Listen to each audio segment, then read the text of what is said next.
Hi friends, welcome to my food diary. ഇന്ന് നമ്മൾ ചെയ്യാൻ പോകുന്നത് ഒരു വെജിറ്റബിൾ കട്ട്ലേറ്റ് ആണ്, അതായത് ബീട്രൂട്ട് വെച്ചൊരു കട്ട്ലേറ്റ്. അപ്പം വീഡിയോയിലേക്ക് കിടക്കുന്നതിന് മുമ്പ് ഇതുവരെയും ഈ ചാനൽ സബ്സ്ക്രൈബ് ചെയ്തിട്ടില്ലാത്തവർ പ്ലീസ് ഒന്ന് സബ്സ്ക്രൈബ് ചെയ്യുക. അതോടൊപ്പം പുതിയ നോട്ടിഫിക്കേഷനായിട്ട് ആ ബെല്ലൈക്കൺ കൂടി ഒന്ന് എനേബിൾ ചെയ്യുക.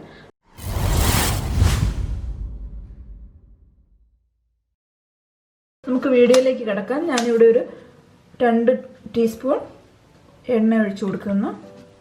എണ്ണ നല്ലപോലെ ചൂടായി വരുമ്പോഴത്തേക്ക് ഒരു പകുതി സവോള അത് ചെറുതായിട്ട് അരിഞ്ഞത് നല്ലതുപോലെ ഒന്ന് വഴറ്റിയെടുക്കും. ഒരുപാട് ബ്രൗൺ കളറിലൊന്നും വരുന്നുണ്ട്, ഗോൾഡൻ ബ്രൗൺ കളറൊന്നും, ജസ്റ്റ് ഒന്ന് ചൂടാക്കിയാൽ മതി. ഒന്ന് ചെറുതായിട്ട് ചൂടായി വരുമ്പോഴത്തേക്ക് ഞാനിവിടെ 1 ടീസ്പൂൺ ഇഞ്ചി അരച്ചെടുത്ത് വെച്ചിട്ടുണ്ട്. അതുകൂടി ഇതിലൊക്കെ ചേർത്ത് കൊടുക്കാം. ഇതിനകത്ത് ഒരു 2 പച്ചമുളക് കൂടെ ചേർത്ത് കൊടുക്കാം.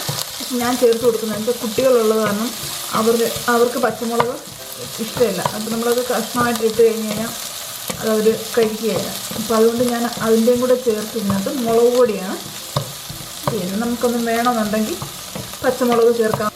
ഇനി ഇതിലേക്കൊരു 1/4 ടീസ്പൂൺ മഞ്ഞൾപ്പൊടി ഇട്ട് കൊടുക്കാം. എരിവിന് വേണ്ടിയിട്ട് ഞാനിവിടെ 1 ടീസ്പൂൺ മുളക് പൊടിയാണ് എടുത്തിരിക്കുന്നത്.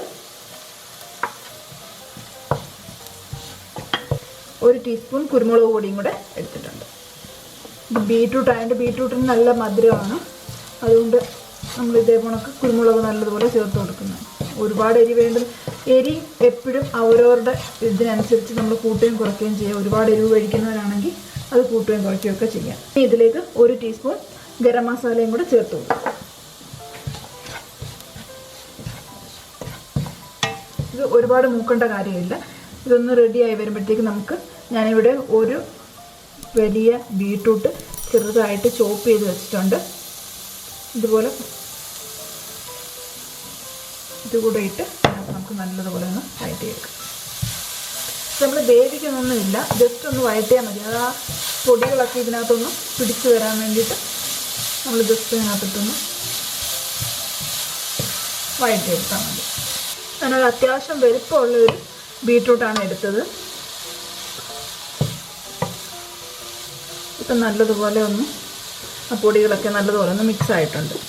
ഇനി ഇതിനകത്തോട്ടൊരു ആവശ്യത്തിന് ഉപ്പ് ചേർത്ത് കൊടുക്കാം. ഉപ്പ് വേണമെന്നുണ്ടെങ്കിൽ നോക്കിയതിന് ശേഷം നമുക്ക് വീണ്ടും ചേർത്ത് കൊടുക്കാവുന്നതാണ്.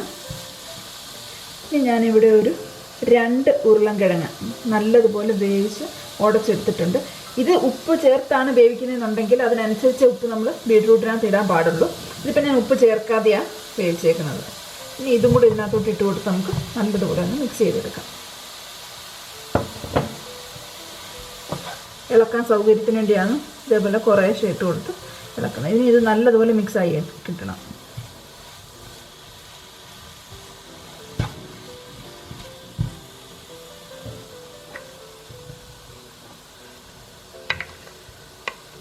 ഒരുപാട് സമയമൊന്നും എടുക്കത്തില്ല, നമുക്ക് പെട്ടെന്ന് തന്നെ ചെയ്യാൻ പറ്റുന്നതാണ്.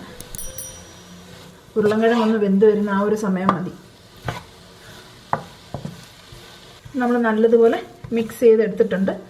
ഇനി ഇത് ഒന്ന് ഓഫാക്കിയിട്ട് ഇതൊന്ന് ആറാൻ വയ്ക്കാം.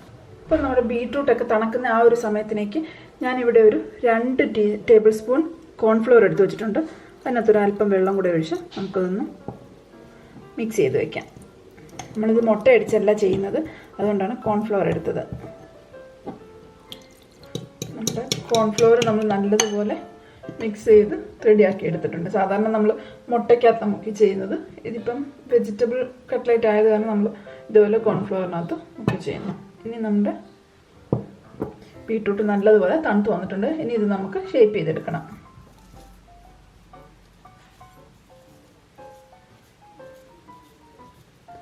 സാധാരണ നമ്മൾ കട്ട്ലേറ്റ് ഉണ്ടാക്കാൻ എടുക്കുന്നത് പോലെ തന്നെ ഷേപ്പ് ചെയ്യുക. അതൊക്കെ അവരവരുടെ ഇഷ്ടത്തിനനുസരിച്ച് ചെയ്തെടുക്കുക.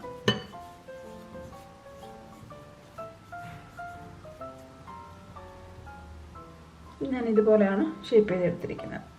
ഇനി ഇത് ഈ മാവിൽ ചെറുതായിട്ടൊന്ന് മുക്കിയതിന് ശേഷം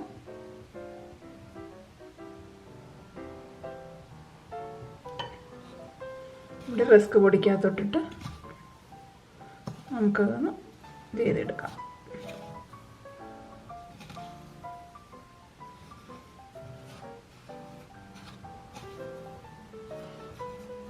ഇതുപോലെ നമുക്ക് ഇതെല്ലാം ഇതേപോലെ ഷേപ്പ് ചെയ്തെടുക്കാം. നമ്മൾ ഇതുപോലെ എല്ലാം ബ്രെഡ് ക്രംസിൽ മുക്കിയെടുത്തിട്ടുണ്ട്. ഇനി ഇത് നമുക്ക് വറുത്തെടുക്കാം. നമ്മുടെ എണ്ണ നല്ലതുപോലെ ചൂടായി വന്നിട്ടുണ്ട്. ഇനി നമുക്കിത് ഓരോന്നിട്ട് കൊടുക്കും.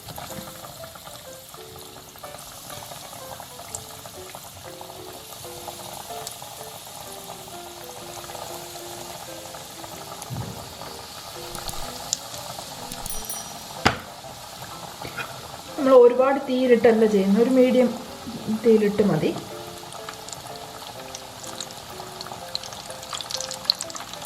തന്നെയല്ല ഒരുപാട് എണ്ണ ഇട്ടതല്ല ചെയ്യുന്നത്. ഇപ്പോൾ ഇതിനകത്ത് നല്ല സ്പേസ് ഉണ്ട്. ഇനി വേണമെന്നുണ്ടെങ്കിൽ നമുക്ക് 1-2 കൂടെ ഒക്കെ ഇടാം.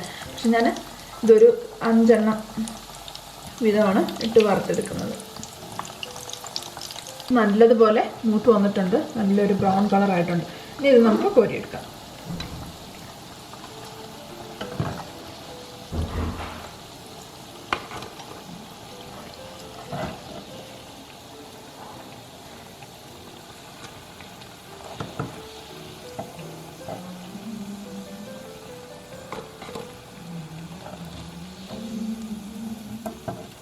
അപ്പോൾ നമ്മുടെ ബീറ്റ്റൂട്ട് കട്ട്ലേറ്റ് ഇവിടെ റെഡി ആയിട്ടുണ്ട്. നിങ്ങൾക്കെല്ലാവർക്കും ഈ വീഡിയോ ഇഷ്ടമായെന്ന് വിചാരിക്കുന്നു. നിങ്ങൾക്ക് വീഡിയോ ഇഷ്ടമായെങ്കിൽ നമ്മുടെ ചാനൽ സബ്സ്ക്രൈബ് ചെയ്യാൻ മറക്കരുത്. അതോടൊപ്പം കൂട്ടുകാർക്കൊക്കെ ഷെയർ ചെയ്ത് കൊടുക്കുക. പുതിയ നോട്ടിഫിക്കേഷനായിട്ട് ബെൽ ഐക്കൺ കൂടെ എനേബിൾ ചെയ്യുക. അപ്പം പുതിയൊരു വീഡിയോയുമായി നമുക്ക് അടുത്ത് തന്നെ കാണാം. ബൈ.